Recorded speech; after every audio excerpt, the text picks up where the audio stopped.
Thanks for subscribing and liking. Comment below what time you're watching this video. There's something living inside my sleep. Not a dream, not a thought. Something heavier. I used to think it was just exhaustion, the mind playing tricks on a tired body. But now I know it isn't that simple. This thing doesn't belong to my imagination. It belongs to the dark. The first time it happened, the clock glowed 3:12 a.m. My phone screen lit up on its own, casting a pale blue light across the wall. For a second, I saw a shadow there. Tall, too long, bending where it shouldn't. It wasn't mine. I hadn't moved.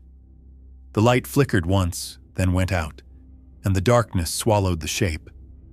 That's when the weight came. It pressed down on my chest like invisible stone. My lungs shrank. I tried to move a finger, a toe, anything. Nothing. My body was a locked cage. Only my eyes worked. I stared at the ceiling, but it wasn't empty anymore. Something was spreading across it. A stain, black and slow, oozing like liquid shadow. The air thickened. The room shrank around me. I could feel the pulse in my throat hammering against frozen skin. The stain above me pulsed once, as if it were breathing, and then it began to lower itself, not falling, not moving, just appearing closer, like the darkness itself was folding down toward me. I couldn't scream. The sound was trapped somewhere behind my teeth. My mind screamed for my body to wake, to fight, but the command never reached the muscles. The pressure grew heavier, until every heartbeat echoed inside my ears. Then the smell came. Metallic, damp, the scent of rusted iron and wet earth. I tried to breathe through my mouth, but the air was thicker than smoke. I could taste the dark. Bitter, cold, electric. A faint vibration began at the edges of the mattress. The kind that hums through the bones before an earthquake. The curtains swayed through the windows were shut. A slow scrape followed. The whisper of fabric brushing along the wall. Something was moving, sliding along the baseboards, dragging itself closer to the bed. Every instinct in me screamed, "Don't look." But I did. In the dimness beside the bed, a shadow crawled. Thin, elongated limbs pressed to the floor, shifting like liquid tar. No eyes, no mouth, only the shape of something that once might have been human. Its movements were wrong, too controlled, too patient. My heartbeat quickened until it became a constant roar in my head. Then, silence. Total silence. Even the ticking clock stopped. The thing rose, not standing, unfolding. It filled the corner of the ceiling, bending at angles that shouldn't exist. I could feel its weight above me, even though there was still distance between us. Its breath, if that's what it was, seeped into the air, colder than winter metal. And then it pressed down. My chest caved beneath invisible hands. I felt ribs strain, my vision blurred, light exploded behind my eyes. I was sure I was dying, that this was it. But death never came. The world just froze there, halfway between a scream and a heartbeat. In that frozen second, I saw something else. Not the room, but a glimpse of another version of it, darker, quieter. On the bed lay a body, my body, motionless, eyes wide open. The thing hovered above it, its formless head inches from my own face. Then the image vanished. I was back, still paralyzed, still drowning in that suffocating silence. The pressure lifted all at once. Air rushed into my lungs with a gasp so violent it hurt. I sat up, trembling. The room looked the same, too much the same. I could still feel its presence lingering, the aftertaste of it heavy in the air. Morning light eventually crept through the blinds. I told myself it was a dream. Stress, fatigue, anything rational. But when I looked in the mirror, there were marks along my neck. Faint, purple, the shape of fingers. That day I avoided sleep as long as I could. I kept every light on, played music, forced myself to move. But the night always finds a way back. Around 3 again, the music stopped. The speakers popped once, then went silent. My computer screen froze, then dimmed, until only my reflection remained. But my reflection didn't match me. Its head tilted slightly to the side, eyes focusing on something behind me. I couldn't turn around. I didn't have to. I knew it was there. The reflection's mouth curved upward, not a smile, more like the stretching of skin. I felt cold air against my neck, like someone leaning in inches away. The monitor blinked off. Total darkness. My body locked again, this time faster, like it had been waiting. I could hear it, not outside, but inside the silence. A faint crackle, like static buried under my own breathing.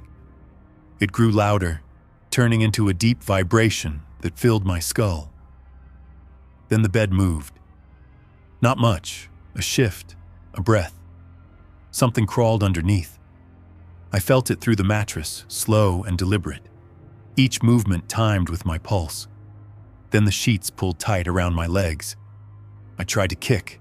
Nothing.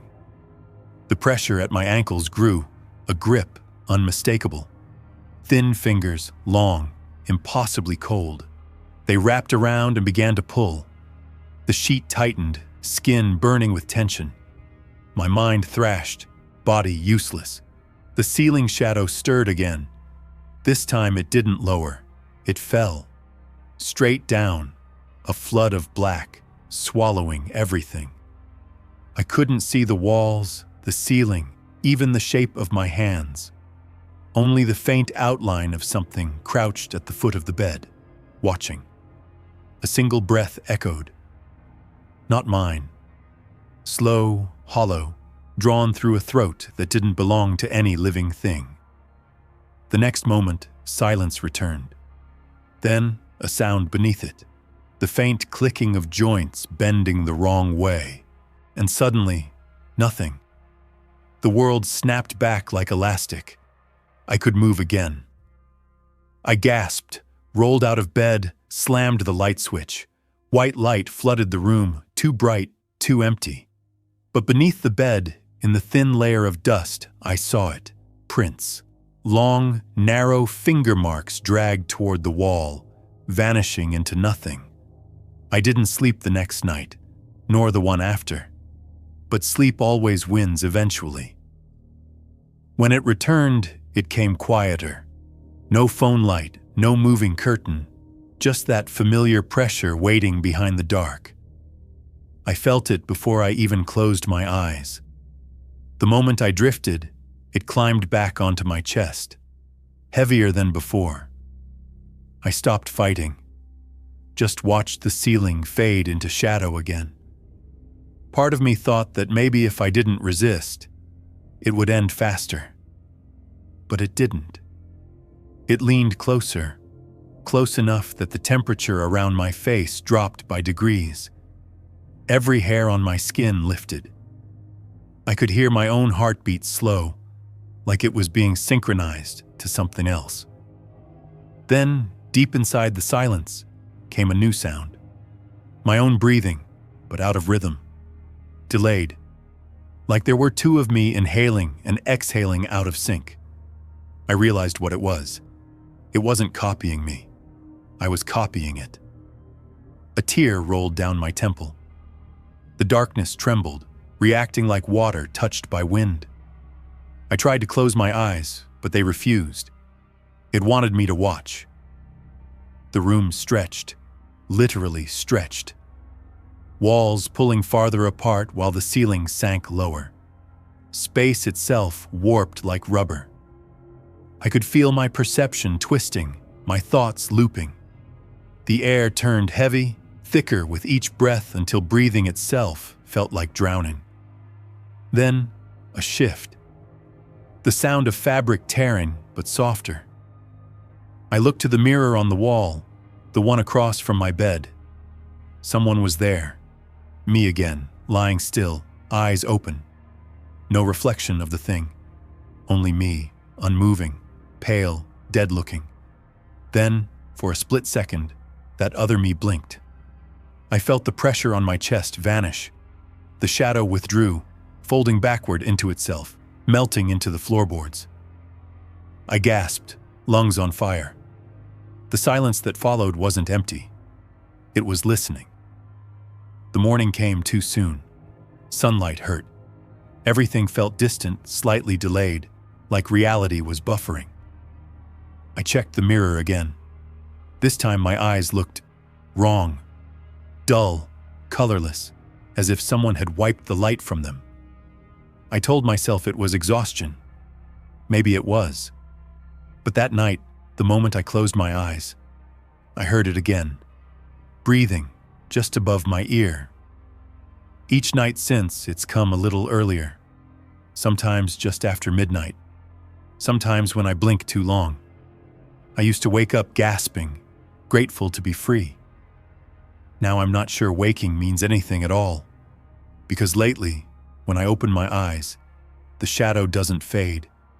It lingers in corners, in reflections, in the space between one breath and the next.